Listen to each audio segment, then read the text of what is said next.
আগামী স্থানীয় সরকার নির্বাচনে জনসেবামূলক কাজের প্রমাণ সাপেক্ষে কাউন্সিলর পদে দলীয় সমর্থন দেওয়া হবে বলে জানিয়েছেন ঢাকা উত্তর সিটি কর্পোরেশনের প্রশাসক শফিকুল ইসলাম খান।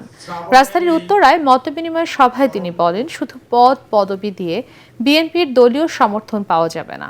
এ সময় নগরীর পানি সমস্যা সমাধানে নতুন পাম্প স্থাপন এবং খাল পরিষ্কারের মাধ্যমে মশার উপদ্রব কমানোর কথাও জানান তিনি। সবাই চায় আমি বাসা থেকে বের হয়ে স্বাচ্ছন্দ্যে হেঁটে যাব, সেখানে যদি কাদা থাকে, সেখানে যদি পানি থাকে, নিশ্চয়ই আপনার মন খারাপ থাকে। 25 বছরও খাল খনন কেউ করেনি, তাহলে পানিটা যাবে কোথায়? এই যে জলাজট বা জলাবদ্ধতা, এটা কই যাবে? খাল দিয়েই তো যাবে, সব জায়গায় বন্ধ। এখন 18 বছর এত কষ্ট করলাম, আন্দোলন করলাম, তারপরে পরিবর্তন হলো, আবার এসে সেই একই কষ্টের মুখে আছে। কোনো রিল্যাক্স নাই জীবনে।